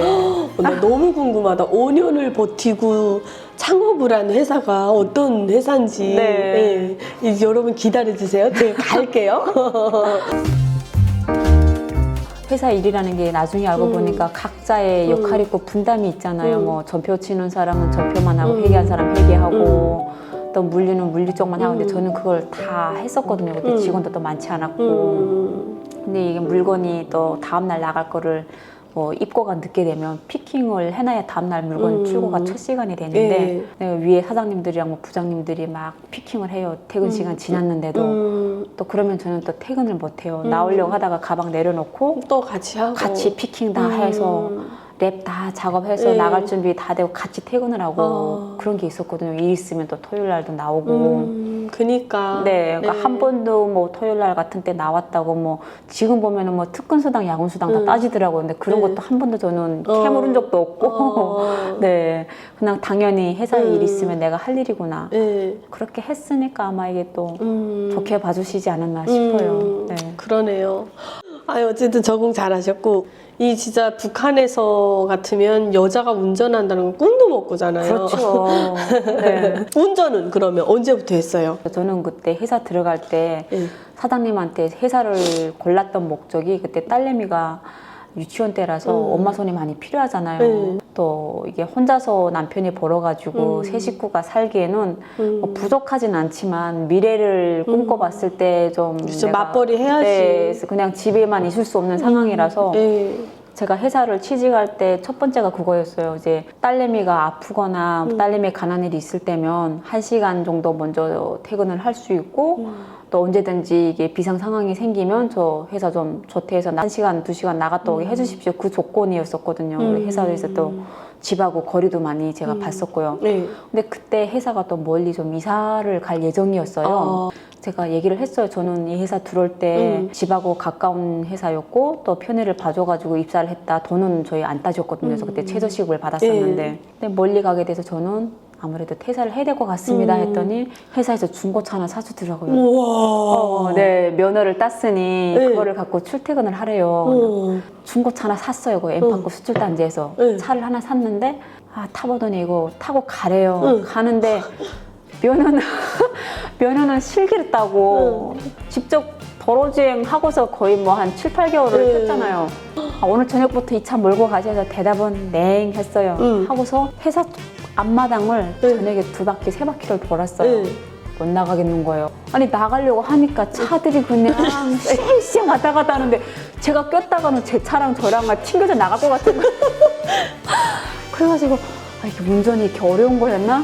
첫 번째 날은 포기하고 또 자전거 타고 집으로 갔어요. 내가 두 번째 날은 무조건 운전을 해야지. 공장을 일단 2바퀴 돌았어요. 회사 앞을. 또 나가니까 못 가겠는 거예요. 또 갈등이 많이 생기더라고요. 내가 괜히 운전면허를 땄다고 해가지고 회사에서 이거 내가 차를 못 끄는 거를 괜히 또 차를 사게 만들었나 이 생각이 들어가지고 괜히 미안해지더라고요. 내가 저 차를 못 끌고 가면은 우리 사장님들은 저 돈 해가지고 차를 샀는데 어떡하지? 이게 물릴 수도 없고 큰일인 거예요. 그래서 3번째 날에는 우리 회사 직원한테 부탁을 했어요. 우리 점심시간에 그냥 우리 집까지만 한 번만 나 에스코트 해가지고 배 이렇게 가면 내가 쫄쫄쫄 따라갈 테니까 그냥 깜빡이는 미리 좌회전이면 좌회전 켜 우측일 때 미리 우측해가지고 신호만 주면은 그대로 따라한다고. 그래서 집까지 한번 갔다 왔어요. 갔다 오니까 조금 자신감 생기더라고요. 근데 옆에 앉아서 탈 때랑은 틀리더라고요. 근데 제가 직접 운전을 해보니까 차선이 이렇게 있으면 이게 저희가 좌회전 같은 데 할 때 크게 돌아야 역주행을 안 하잖아요. 근데 이 역주행을 해서 하마터면 사고 날 뻔한 적도 있었거든요. 근데 이렇게 보니까 차들을 나하고 같이 이렇게 마주 서 있는 거예요. 뭐 이게 뭐야 하고 핸들을 그냥 급하게 돌려가지고 했는데 그 다음날 저녁이니까 또 못 가겠는 거예요. 무서워서. 또 한번 부탁을 했어요. 나 저녁까지만. 아이고 참 적응이 힘들다. 강아지 마냥 쫄쫄쫄쫄 따라갔어요. 그냥 깜빡이 켜면 바로 깜빡이 켜고 뒤에 차가 오는지 옆에 차가 붙는지 개의치 않고 그냥 깜빡이 켜는 듯이 차선 휙 바꿔가지고 그렇게 해서 가고 그 다음날 아침에는 어떻게 또 끌고 혼자서 왔어요. 그 이후로 운전을 쭉 해왔어요. 야, 네. 언제부터 운전 하나 뻗어난다. 아, 이거 분위기, 이거 기분 느끼면서 노래도 들으면서 네. 할 수 있었어요. 한 달 동안은 거짓말 아니고 그때가 10월 달이면 어둡잖아요. 10월 달. 그때는 이게 뭐 내비게이션도 눈에 안 보여요. 그 사이드 미러를 이렇게 백미러랑 사이드 미러 보는데 안 보여요. 이게 운전대를 그 보는 순간 운전대가 돌아갈 것 같고 그다음에 이게 차 문을 썬팅을 안 했는데 백미러가 다 안 보이는 거예요. 사이드 미러가. 그리고 눈갭이 막 일고 비 오고 해도 문을 창문을 다 열어놓고 다녔어요. 열어놓으면 그나마 좀 어두운 게 좀 어두운 게 조금 밝아져요. 집에 들어가면 옷이 눈갭이 다 맞아고 젖었고 남편이 그래요. 너 걸어왔네? 해서 아니 했더니 아니 차 타고 다니는 사람들 여기서 맨날 이렇게 젖어 다녀요. 그래서 그럴 일이 있어. 창피하니까 남편한테도 말을 못 하겠더라고. 나 창문 열어놓고 다니는 말을 못 하겠는 거예요. 그게 한 달이 지나고 국도는 그나마 좀 다녔는데 고속도로를 또 타봐야 되잖아요. 제 로망이 내가 이제 운전을 배워서 차 끌면은 내가 뽀대나게 그냥 이게 내 차 끌고서 한번 동생네 집에 놀러 간다 해가지고 한 1년을 배웠어요. 내가 이번 주는 가야지, 이번 달은 가야지, 다음 달은 가야지 하고 1년을 고속도로 못 나갔어요. 기본 이게 시내도로도 겨우 지금 그때면 겨우 끼어들어서 진짜 깜빡이를 켜고 한 3분씩 5분씩 기다려서 겨우 차선 바꾸는데 고속도로는 말도 못 하잖아요. 그치. 속도가 너무 많아가지고. 그래서 그때 또 남편한테 그랬어요. 내가 이제 고속도로 갈 거니까 자기가 한번 운전해서 가자. 내 옆에서 똑똑하게 지켜볼게. 그래서 다른 때는 그냥 운전을 안 할 때는 그냥 잡생각하고 수다 떨고 했는데 진짜 그 안양까지 가는 동안 말 한마디도 없이 갔던 것 같아요. 그래서 남편이 깜빡이를 켜고 들어서면 이때는 숨 죽이고서 갔어요. 그래서 남편이 운전을 해서 한 번을 갔다 오고 두 번째는 남편이 야 그럼 네가 운전을 해. 내가 옆에 앉아 있을게. 그럼 싸움 나 이제. 그렇죠. 그래가지고 그럴까 하고 차를 탔는데 고속도로고 아이씨 딱 들어가니까 못 가겠는 거예요. 이게 손발이 후덜덜덜 떨리고 들어서는 순간 그냥 차들이 와가지고 제 차 빨아버릴 것 같은 거예요. 자기야 나 안 되겠다. 오늘만 자기 운전 또 해줘야 잘 봐 하고 지금 자 이럴 때는 미리 깜빡이 켜고 바로 들지 말고 백미러 사이드미러 다 보고 이렇게 가고 씨 빠질 때는 너 급하다고 바로 이렇게 끼어들고 빠지면 무조건 사고 나니까 아이씨 잘못 빠져도 한 바퀴 그냥 드라이브 했다 생각을 하고 돌면 된다고 알려주더라고요. 그래서 두 번째까지 하고 세 번째 만에 제가 운전을 해서 고속도로 탔어요. 진짜 이게 어깨를 못 펴고 너무 이게 강직이 된 상태에서 운전대를 이렇게 잡고 갔더니 한 10분이 되니까 여기가 막 저려오는 거예요. 어떡해. 남편은 옆에서 야 이거 어깨 힘 빼 하는데 힘이 안 빼져요. 이게 핸들을 이렇게 쥐고서 지금 앞만 이렇게 하고 이러고 지금 가는데 또 잔소리가 또 나오죠 그때는. 그치. 야 이럴 때는 굿브레이크 밟으면 안 되지. 속도 줄여야지. 또 천천히 가니까 고속도로는 또 이렇게 가면은 순찰차들이 와서 잡아. 고속도로 기본으로 달리는 속도가 있는데 너처럼 이렇게 가면 뒷차들이 다 난리야. 또 밟으면 밟는다지. 브레이크 잘못 밟으면 밟는다지. 화가 이렇게 나는데 그 싸우는 것도 경황이 있어야 싸우지. 제가 여유가 없는데 이게 말을 맞받아치고 경황도 없는 거예요. 죽어 쓰다 그냥 다 그 잔소리 다 듣고 갔어요. 자기가 운전해 잔소리한 거 듣기 싫으니까 했더니 너 지금 포기하면 고속도로 나중에 진짜 뭐다. 내가 잔소리 안 할 테니까 가자. 근데 두 번째는 그나마 첫 번째보다 좀 자신감이 있더라고요. 그래서 동생네 집에서 또 바로 집으로 왔어요. 그렇게 하고서 그 다음부터는 저 혼자서 또 잔소리하는 사람은 뒤를 떨궈두고 네. 혼자 다녔던 것 같아요. 진짜 운전 차 같이 타도 잘 싸워요. 맞아요. 근데 아우. 배울 때보다 지금이 가끔 차를 타면은 제가 되려 잔소리를 해요. 오. 왜 굿브레이크를 받고 급엑셀을 받아가지고 멀미난다고. 아이고, 대한민국에서 이 북한 순진한 아낙네가 운전하기가 참 하늘의 별 따기만큼 힘들었네요. 운전도 진짜 이게 사회에 적응을 해서 일하는 것만큼 힘들더라고요. 그쵸. 네. 어느 게 하나 쉬운 건 없었어. 솔직히 말하면. 뭐 맞아요. 워낙 발전된 사회이고 네. 하기 때문에 도로 얘기가 나와서 말인데 네.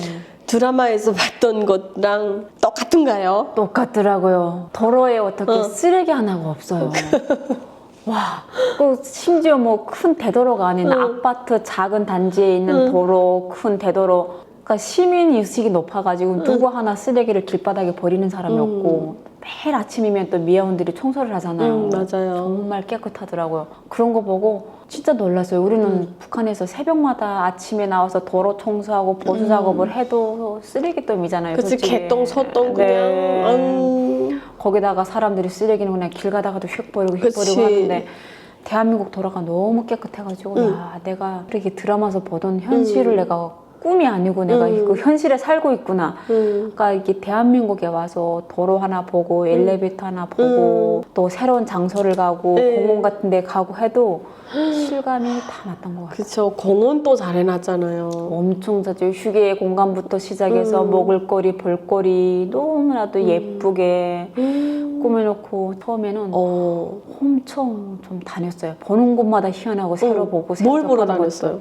꽃철이면 꽃 전시회도 가고 또 가을이면 또 갈대 같은 거 보러 다니고 아이고. 또 처음에는 저 이해가 안 갔어요. 아니 저 사람들이 이 꽃을 보려고 지방에서 일산으로 오고 또 일산 사람들이 또 부산에도 가고 다니잖아요. 그쵸.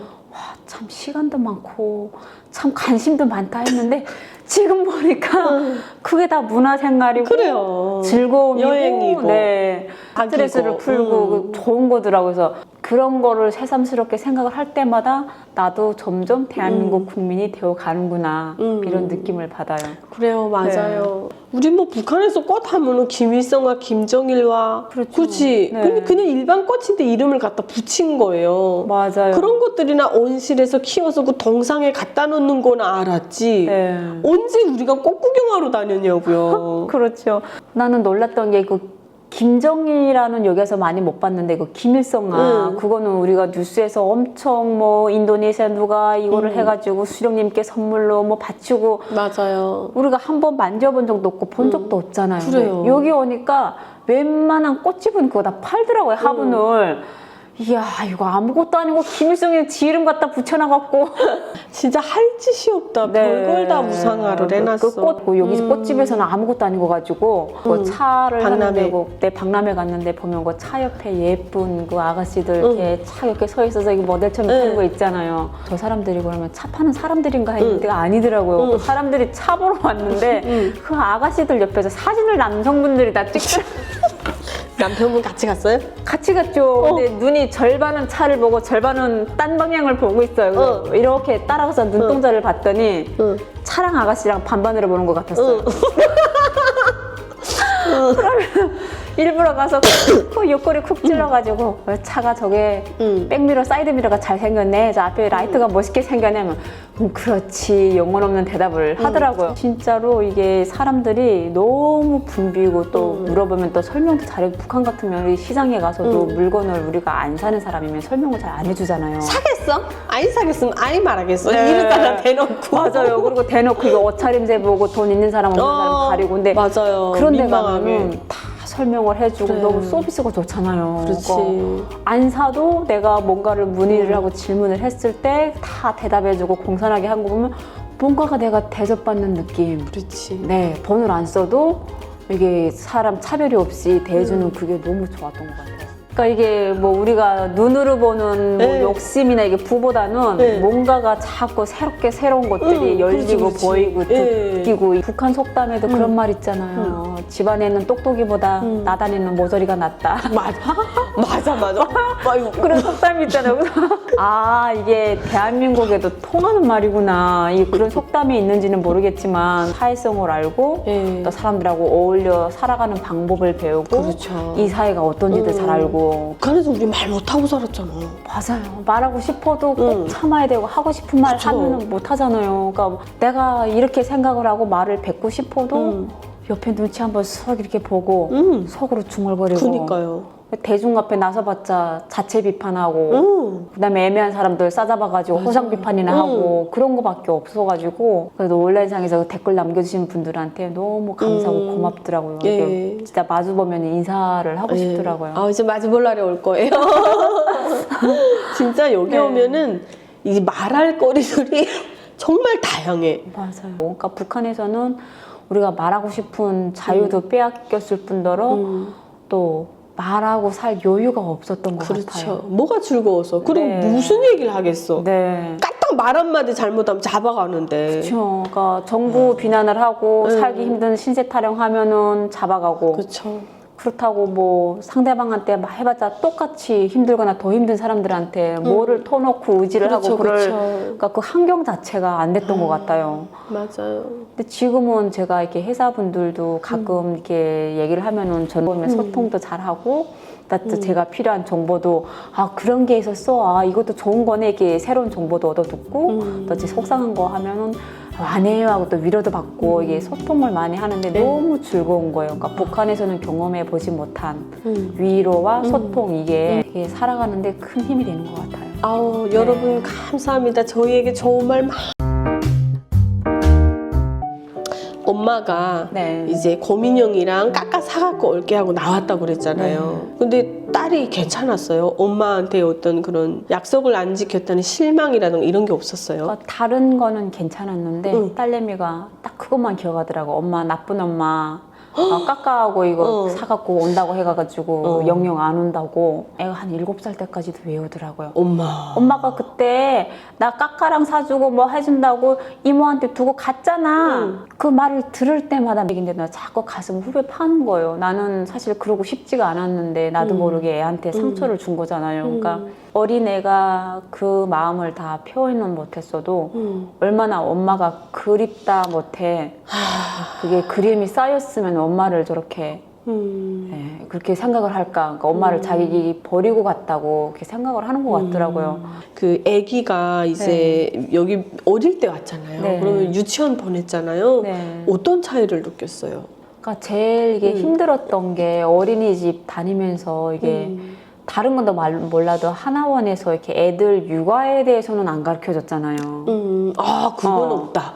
이제 보니까. 애들을 어떤 방식으로 네. 키우고 육아는 어떻게 하고 유치원은 어떻고 이런 거는 없었어요. 그냥 우리 어른들이 나가서 적응할 수 있는 그것만 했는데 저도 또 애가 뭐 2명도 아니고 1명을 처음 키워보는 거고 또 어린이집 이렇게 보냈는데 일단은 예쁘게 애를 아침마다 꾸며서 어린이집 손잡고 가는 것까진 했는데 애가 어떻게 애들하고 소통을 하고 놀아야 되는지를 제가 어른으로서 엄마로서도 그 방법을 딱히 몰랐고 그다음에 또 어린이집에 대한 정보라든지 또 뭐 애들 부모님들하고 소통이랑 이런 게 없었던 것 같아요. 왜냐면 저도 그때는 이게 한국 생활 한창 적응을 할 때잖아요. 그러니까 제 적응하기가 바빠가지고 그냥 애는 어린이집에 맡겨 놓는 거로 안심을 하고 신경을 덜 썼던 것 같아요. 항상 갔다 오면은 그런 얘기를 했던 것 같아요. 엄마, 친구들이 나랑 잘 안 놀려고 해. 그러니까 그게 애가 어려서 와가지고 사투리는 없었는데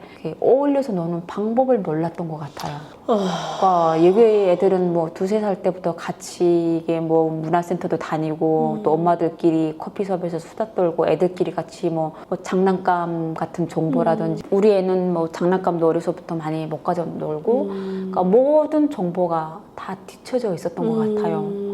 뭔가 우리 어른들이 이게 대화 코드가 맞아야 대화를 해가지고 즐겁게 이야기를 해서 같이 놀고 말을 하는 것처럼 애들도 마찬가지인가 봐요. 뭔가 그 딱히 저희 애를 싫어하는 것보다는 소통이 안 되니까 친구들하고 잘 어울리지 못했던 것 같아요.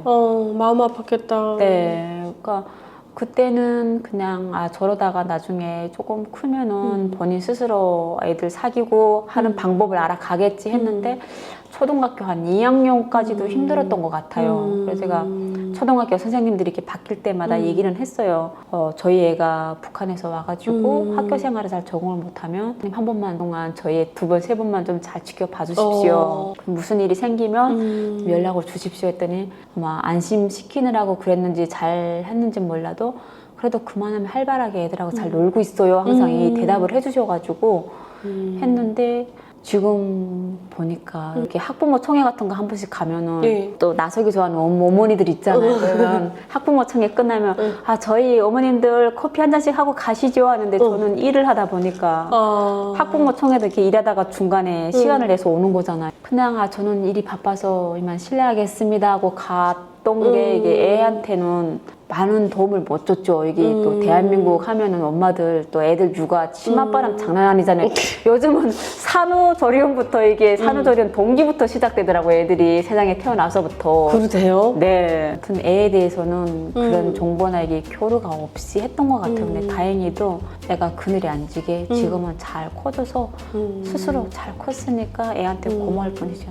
아우 다행이네요. 네. 그래도 이 시스템적으로 너무 또 부모로서 감사하고 좀 편한 것들이 있죠. 그렇죠. 이게 북한은 그게 있잖아요. 일단 유치원부터 뇌물 공세가 들어가잖아요. 아 진짜. 명절 때면은 이게 돈이라도 찔러주고 쌀이라도 갖고 가서 우리 딸내미 잘 봐주세요. 거의 일주일이면 어느 날은 토끼 가죽을 내라, 파동 내라, 공병 유리를 내라, 폐지를 내라. 굉장했지. 들들 볶으잖아요. 그러니까요. 근데 여기는 그게 없더라고요. 그게 없이 공평하게 애들을 키울 수 있는. 그러니까 저같이 맞벌이를 하고 초등학교 다 무료지, 중학교도 교복 다 무료지, 급식 무료지. 그다음에 애들 내라는 거 진짜 눈꼽만큼도 없잖아요. 웬만한 그러니까. 체험학습 같은 것도 다 가고 가끔 가다가 뭐 버스비, 교통비 그런 거. 근데 여기는 교육 시스템은 하나 최고인 것 같아요. 와 진짜 네. 수준도 높고. 대한민국은 진짜 네. 선생님들한테 아무것도 진짜 선물 하나 안 건네도 이게 대한민국도 법이 김영란법이랑 나와 있잖아요. 맞아요. 네.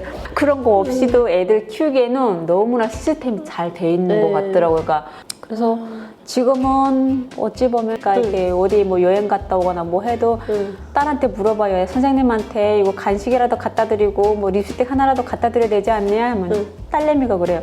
엄마 그거 김영란법에 걸려. 애들이. 우리 선생님 욕먹을 일 있어? 아. 요즘은 애들이 이게 학교 교육을 잘 받아가지고 그치. 네. 그러니까 이게 모든 게 살면서 여유가 있어야 주변을 돌아보고 또 나 자신을 돌아보고 챙기고 이런 여유가 있는 것 같아요. 그렇죠. 걱정 없이 애를 잘 키울 수 있어서 이게 참 너무나도 우리 애한테 해줄 수 있는 최고의 선물이 아닌가. 맞아요. 그런 생각을 하게 되는데 이제 딸이 많이 컸지 언니? 지금은 고등학교 1학년이에요. 여기 애들이 사춘기 있대. 그러니까 저는 북한은 그런 게 없잖아요. 어디 뭐 사춘기가 있고 갱년기가 어디 있어요. 살기 팍팍한데. 여기는 그런 말이 있더라고요. 사춘기하고 갱년기 싸우면 갱년기가 이기네, 사춘기가 이기네. 그러니까 저는 진짜 겁났어요. 이게 주변에서 부모들이 그러더라고요. 이제 조금만 커봐라. 자식들 때문에 눈물 콧물 쏙 빼고 키운대요. 그래서 엄청 진짜 걱정을 했어요. 눈치도 많이 보고. 앞으로 이제 늦게 오는 사춘기가 너무 무섭다고 하는데 나중에 올지는 잘 모르겠어요. 저도. 근데 아직까지는. 아직 두 분 다 사춘기 갱년기 다 나왔죠? 그렇죠. 다행이네요. 근데 가끔은 지금 보면은 몰라 이게 아마 내가 느끼지 못하는 살짝 사춘기가 지나갔는지는 모르겠는데 한동안 논쟁을 뜯던 적이 있어요. 그 중학교 2학년 때인가? 그때가 살짝 사춘기지 않았나 싶어요. 대한민국 하면 또 우리 탈북민들 가장 많은 감동을 받는 게 우려지 않습니까? 맞아요. 병원 가봤어요? 자주 다니죠. 이게 북한에 가면은 의사한테 진료를 받지만 약은 나중에 본인들 부담이잖아요. 그렇죠. 근데 여기 병원에 가면은 아픈 곳을 저희가 살짝 설명만 해도 알아서 어느 과에 가세요, 어느 과에 가세요 상세하게 다 설명을 해주고 또 거기에서도 뭐가 안 나왔다 하면은 정밀 시스템들 뭐 초음파, MRI, CT 다 해가지고 진짜 우리가 스쳐 지나가고 몰랐던 병들까지 다 잡아내가지고 검진을 해서 그 결과를 알려주잖아요. 북한 같으면 그 병원비가 어마어마하죠. 온 집안이 진짜 풍비박산 날 정도로 하는데 여기는 그게 또 우리가 실비를 조금만 들면 실비에서도 다 보충이 되잖아요. 의료 보험도 잘 돼 있죠. 네. 그러니까 그 의료 보험 체계부터 시작해서 병원 시스템이 너무나 잘 돼 있어요. 그러니까 저희가 북한에서 교육을 받았을 때는 병원비가 비싸가지고 병원에 못 가고 죽는 사람들 많다고 교육을 받았잖아요. 근데 지금 보니까 그게 아니더라고요. 그러니까 기초생활 하시는 분들은 의료수급 1급으로 해가지고 다 치료받을 수 있고 네. 저희처럼 건강보험 내고 또 아니면 지역보험으로 내고 의료보험이 시스템이 너무 잘 돼 있어가지고 진짜 대한민국 의료 시스템은 세계 1위가 아닐까 생각하고 있어요. 맞아요. 뭐 검진할 게 있다면은 집에 앉아서 그냥 인터넷으로 다 검색을 해서 최고의 이 경력이 있는 의사를 우리가 골라서 가잖아. 맞아요. 병원도 골라서 가잖아. 네. 병원 선택하고 의사를 선택을 하고 이거는 북한에 같으면 우리 문전박대 당하지 맨날. 맞아요. 솔직히 북한은 혈액형도 모르는 사람이 많잖아요.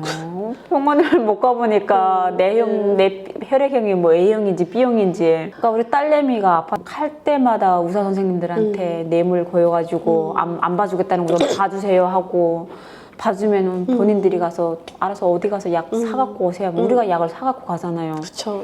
그러니까 진짜 그 땅에서는 이게 병을 발견할 수도 없을 뿐더러 병을 발견을 했다고 해도 진짜 환자 한 명만 생기면 죽을 병이 아니더라도 그 집이 풍비박산 나는 그런 데잖아요. 먹고 살기가 힘든데 그쵸. 언제 병 치료해가지고 병원비 나가고 우리가 병에 대해서 좀 자만하고 있으면 병원에서 또 권장을 하잖아요. 이거 빨리 가서 보이셔야 됩니다.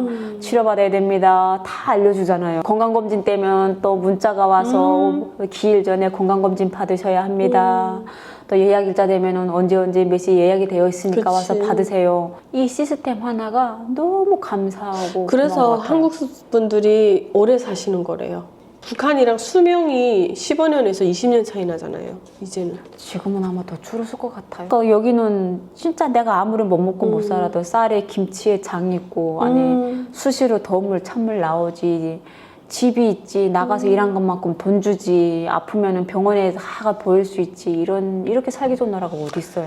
근데 북한에서 그 쌀 한 포대 살려면은 한 달 내내 나가 일하면 1kg를 주는데 그리고 장사를 한다고 해도 언제 쌀 한 포대를 쌓아놓고 먹을 수가 있어요. 그러니까요. 대한민국은 이게 생선류가 많고 밀키트 있지 과일도 사시장철 보관하고 그치. 먹지 먹고 싶은 거 다 먹고 누릴 거 다 누리잖아요. 북한은 어디 가서 제철 과일 먹고 그래도 국경 지역은 중국에서 좀 나오지 않았어요? 나와도 겨울에도? 엄청 비싸죠. 우리 딸내미가 수박을 좋아했어요. 이렇게 요만큼 이렇게 자른 수박 한 조각에 쌀 500g 한 통을 해나가게 쪼개가지고 여름 같은 때 파는데 눈으로 이렇게 보는데 딸내미가 하도 좋아하니까 어른들은 못 먹고 한 조각만 해다가 딸내미한테 주면 딸내미가 그렇게 맛있게 먹었어요. 수박을 우박우박 하면서 먹었는데 그 귤 하나도 이렇게 하나에 이렇게 중국 귤 이렇게 나오는데 엄청 비싸잖아요. 그러면은 진짜로 3알, 4알씩만 사다가 애들을 까서 먹여주고 조카애하고 우리 딸내미만 주고 못 먹었어요. 근데 여기 오니까 겨울에는 귤을 박스채 까놔서 미처 못 먹어가지고 귤이 막 썩어나가지. 여름 같은 때도 그 수박 한 통을 다 사놓으면 못 먹어요. 제가 좀 과일을 좋아하는 편인데 사시장철 과일을 먹을 수 있다는 게 너무 행복하고 좋아요. 나는 진짜 놀랐던 게 한겨울에 딸기를 팔아요. 어머. 딸기는 우리가 북한의 봄철에 한 5월부터 오고 5월 중순부터 말까지 잠깐 먹잖아요. 그쵸. 하우스 딸기 갖고 야산 그 야생 딸기. 여긴 한겨울에 이만한 딸기가 나오는데 그것도 빨간 딸기 있고 흰 딸기 있고 뭐 백설향이 있고 이름이 엄청 많잖아요. 이름도 왜 그렇게 이뻐? 그러니까요. 첫 해는 겨울 내내 딸기 사 먹었던 것 같아요. 그러니까 남편이 야 그만 먹어라 이다 우리 집에 내가 벌어가지고 너 딸기 사 먹는 돈 다 나가겠다 거덜나겠다. 저는 귤을 맨 처음에 먹어봐게 할아버지 칠순 단체 8순 단체 할 때 상에다가 많지도 요만큼 이렇게 탑을 쌓아서 놓으면은 그것도 또 각 친척들이 상 차리면은 그 상을 허물자마자 곶감 같은 데다가 넣어놓고 자물쇠를 잠가버려요. 어머, 뭐 먹게 하러? 그래서 어떻게 하다 보니까 저희 아빠가 자물쇠를 어떻게 손에 넣었어요. 그래가지고 제가 그때 7살 때인데 야 오라 해서 갔더니 왜요? 아버지 왜요? 했더니 너 이거 먹어봐라고 이렇게 주는데 그때는 그 귤인지도 몰랐어요. 향내가 엄청 싱그럽게 나는 거예요. 귤향. 아버지가 뭔데요? 그러니까 이거 맛있는 건데 먹어보라 이러더라고요. 그래서 해가지고 입에 덥석 넣으려고 아빠가 야 그거 그렇게 먹는 거 아니야 해서 이미 저는 깨물었는데 그 귤 향 껍질 쓴 게 입에 쓱 올라가 인상 찌푸리고 아버지 이거 못 먹겠어요 했더니 그거 그렇게 먹는 거 아니야 해서 그럼 뭔데요 했더니 껍질을 까가지고 입에 넣는데 이야 그 달콤함과 그 싱그러운 물이 탁 나오는 거. 과즙이 나오는 데다가 맞아요. 달콤하고 새콤하고 진짜 그 먹다가 아까워서 나중에 한 두 조각은 손에 이렇게 쥐고 다니면 냄새를 맡았어요. 맞아. 먹기가 아까운 거예요. 처음에는 못 모르고 먹었는데 먹다 보니까 조각이 이렇게 한두 개 남았는데 다 먹어버리면 그 귤약을 못 먹겠는 거예요. 그 냄새를 맡았던 기억이 나요. 그러니까 난 귤만 보면 그 생각나. 우리 다 귤 이렇게 까가지고 진짜 요만한 거 한 쪽씩 정말 피 나는 듯이 나눠 먹고는 네. 그 껍질이 너무 그 향이 좋아가지고 그거를 부뚜막에다 넣고 말렸다가 우리 아버지 술 드시는 날 술에다 맞아. 넣어서 네. 우려가지고 네. 그 귤 향이랑 같이 먹겠다. 그렇게 먹었던 기억도 있어요. 그렇죠. 북한에서 또 그 귤 껍질을 진피라고 해가지고 한약재료로도 쓰잖아요. 그래요? 네. 이 대한민국의 또 흔한 식재료, 우리가 마음만 먹을 수 있고, 이런 것들을 말하자면 오늘 날밤새 해야 돼요. 부부싸움을 하면서 이혼의 문턱까지 갔다 왔다고 아이, 그 남편분이 얘기를 하셨어요. 소문이 났죠. 근데 댓글에 뭐라고 있는지 알아요? 네. 역시 양쪽 말을 다 들어봐야 된다. 왜 그 부부싸움 거기까지 갔다 왔는지를 말해달래요. 우리 여보가 이것도 들으면 긴장하게 있어야 될 것 같은데요.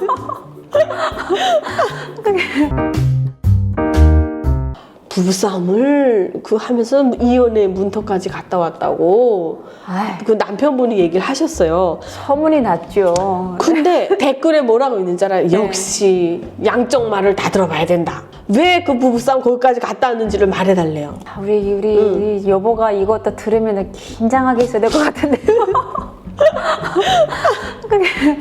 전 한 17년도, 18년도쯤이었어요. 그러니까 그 공장 다니던 사장님한테 3천만 원 사기 당해가지고 내 심적으로 많이 지쳐있을 때고 공황장애를 알았었는데 저는 공황장애라는 걸 제가 알아보지 못했잖아요. 그러니까 공감이 안 갔던 거예요. 공감이 안 갔는 데다가 또 저도 이게 사회생활을 적응을 하면서 이게 육아와 함께 또 집안일도 하고 애 케어는 제가 다 했었거든요. 남편이 정이 많고 자상한 건데 자상은 한데 의외로 또 이렇게 챙기는 거를 잘 못해요.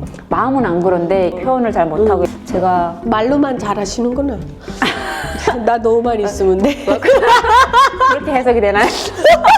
그러니까 저는 웬만하면 이렇게 제가 참자 이런 게 해가지고 제가 생각보다 엄살이 없어요.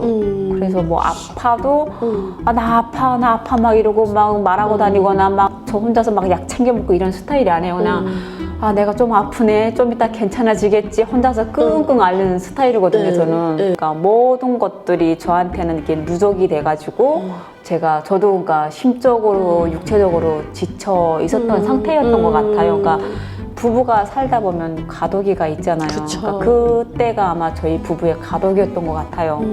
뭐 남편은 그러더라고요. 자기 저번에 인터뷰 보니까 자기 일 안 한다고 내가 여기저기 일자리 안 하고 수소문 해가지고 그게 조금 와전이 된 게 뭐냐면 남편이 딱 1년 정도를 놀았어요. 집에서 일을 했는데 그러니까 저녁에 들어가면 하다못해 뭐 잘하든 못하든 밥이라도 해놓고 마누라 고생했어 밥 먹자 이게 있어야 되는데 전화하면은 누구 만나러 가고 한량처럼 다니는 거예요.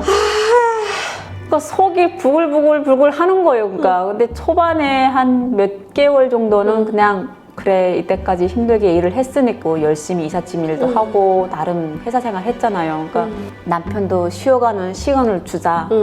몇 개월은 그렇게 냅뒀어요. 냅두고 했는데 이제는 또 주말도 나가요. 이게 평일 시간이 모자라가지고 그러니까 남편은 그때 이게 대한민국 자본주의 자유의 맛을 느낀 것 같아요. 그러니까 나오자마자는 네 회사 일하고 이삿짐 열심히 하느라고 뭐 문화생활 뭐 이런 주변 생활을 느끼지도 못하고 접하지도 못하고 그냥 회사 나갔다가 집에 오고 나갔다 집에 오고 이거를 했는데 놀면서 친구 만나고 그다음에 또 이게 듣는 소리 있고 보는 게 있잖아요. 나 그때 눈을 뜬 것 같아요.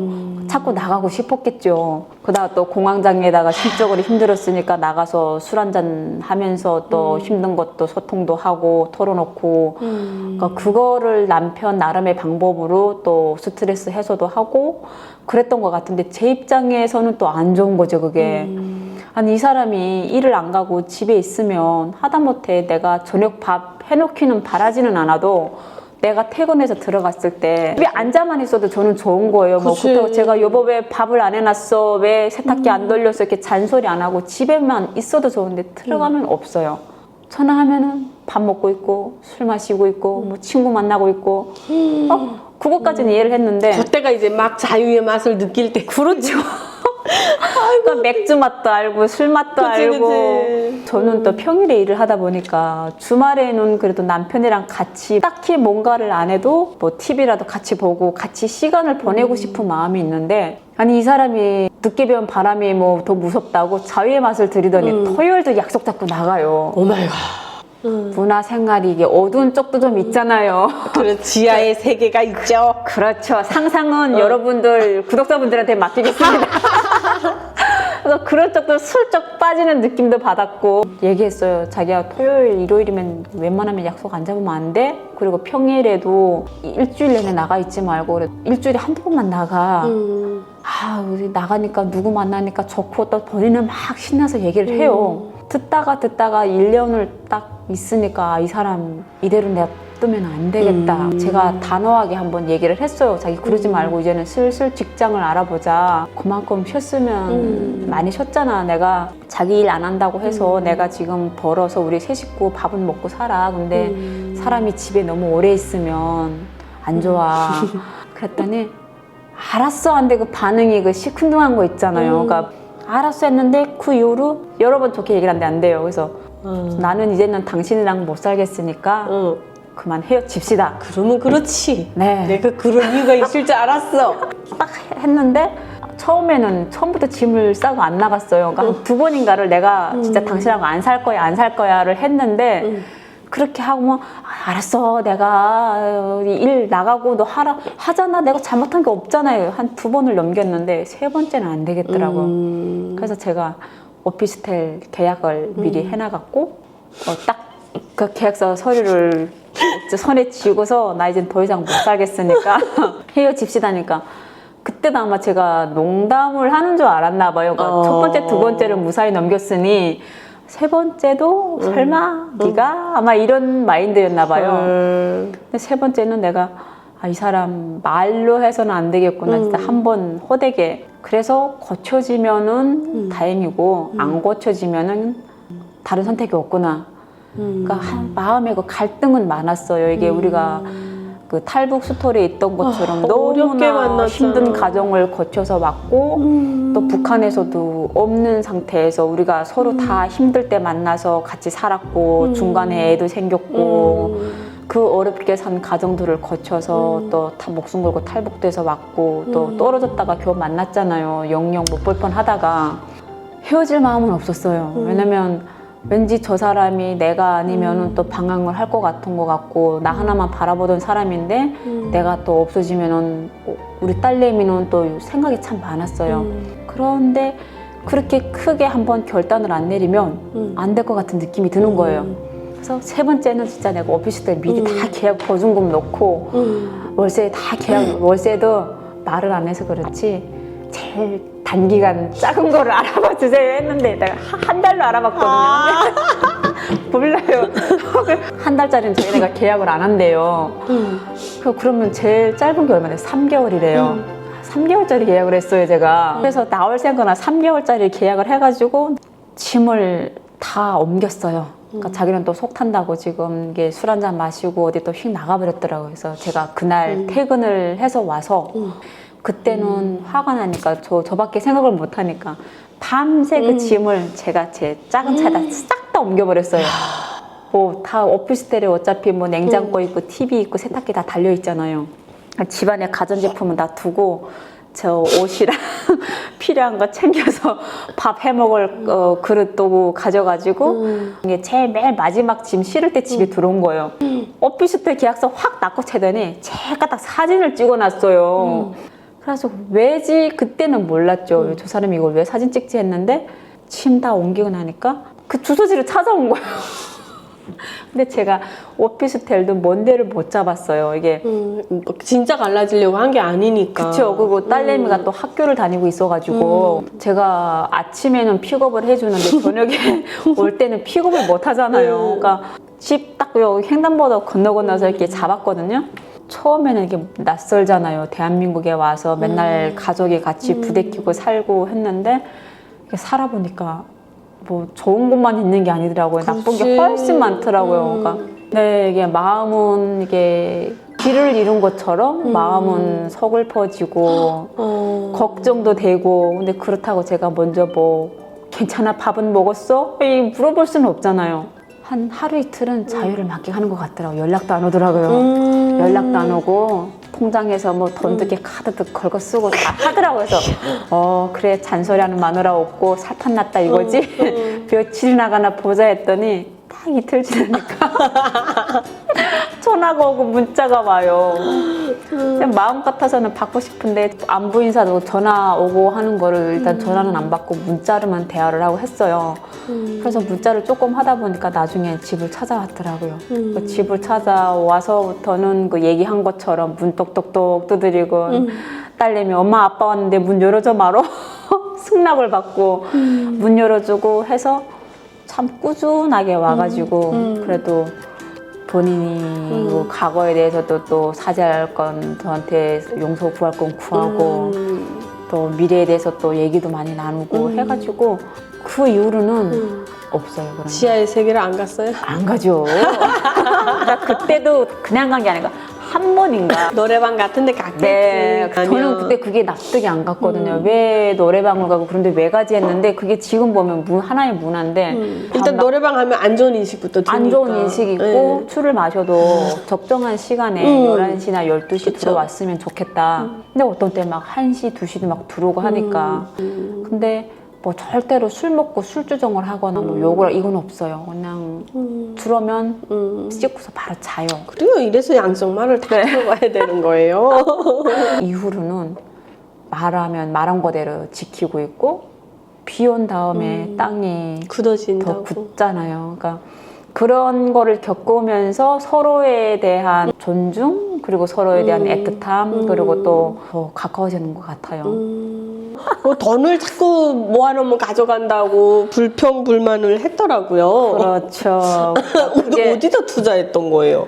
늦게 배운 도둑질이 날 새는 줄 모른다고. 그러니까 처음에 대한민국에 와서는 북한에서 우리가 그냥 나가서 노동을 착취당하고 버는 것만큼 그 대가성이 없었으니까 대한민국에 와서 매달 일한 거고 그 월급 들어오는 거에 너무나 만족하고 감사함에 살았어요. 근데 이게 또 자본주의에 물다 보니까 이게 살다 보면은 저희가 지금 임대주택 살고 있는데 또 사람의 욕심이 그렇잖아요. 임대주택 벗어나고 싶고 좋은 집에도 가고 싶고 이게 임대주택이 뭐 나쁘다는 게 아니라 우리가 빨리 나가야 돼요. 그렇죠. 그래야 정착도 되고 다음 순서부터 사람들이 맞아요. 들어오거든요. 그러니까 저는 임대주택이 저희가 하나원에서 배정을 해서 쉽게 받았잖아요. 저는 그런 줄 알았어요. 근데 나중에 보니까 그 청약 대기줄이 엄청나게 길고 우리보다 힘드신 분들이 엄청 줄 서서 기다리더라고요. 그러니까 그렇죠. 저희 같은 사람들이 노동력이 되는 사람들 어느 정도 여건이 되면 집 사갖고 나가는 것도 물론 우리 환경, 주거 환경 바꾸고 우리 욕심도 있지만 그럼. 남아있는 사람들을 위해서도 좋은 그쵸. 선택이겠더라고요. 네.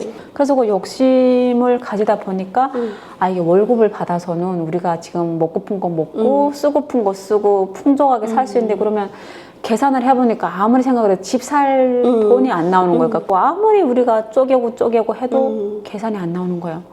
근데 어느 순간 그 주식에 눈을 뜬 거예요. 자유시장에 꽂힌 주식의 눈을 꼭 떴군요. 그렇죠. 근데 저희 하나원 나올 때 쌤들이 누추이 말하잖아요. 다른 건 다 좋은데 도둑질하고 주식하고 도박은 절대 하지 마라. 도박하고 주식하다가 패가망신한 사람들 많다. 그러니까 제가 하나원 나와서부터 한 7년은 그거를 지켰어요.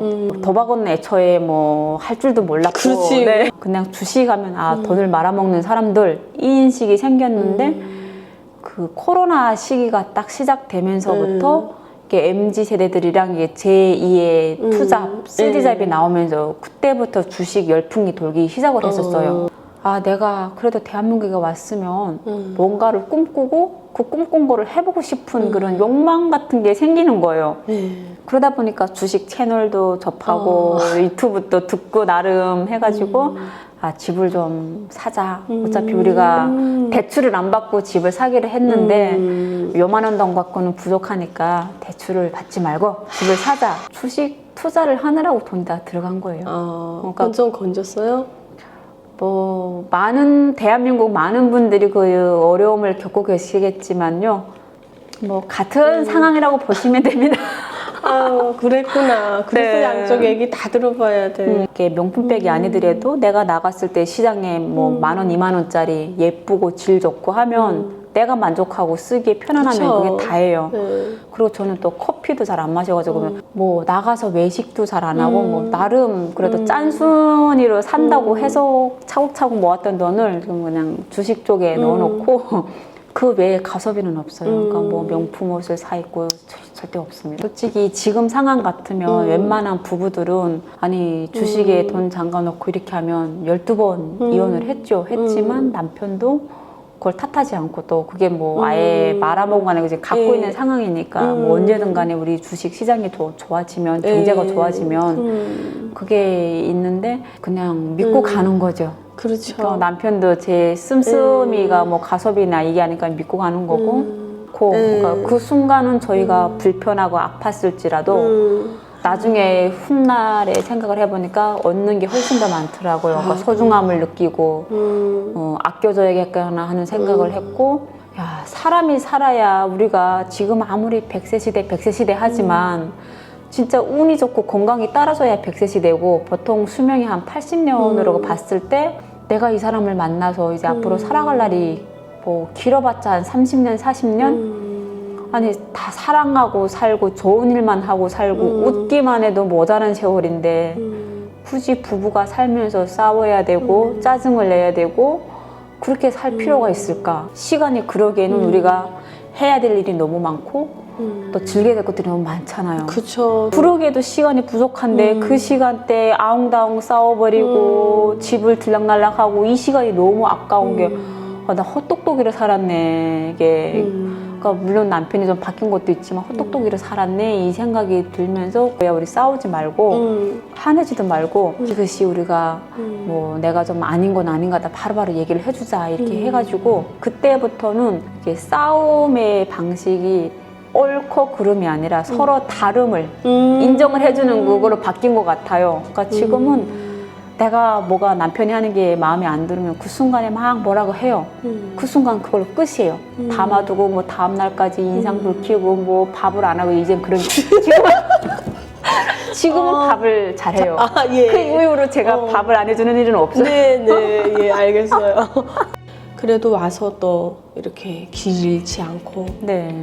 진리의 길을 의지하면서 잘 살아가는 모습이 아름답습니다. 감사합니다.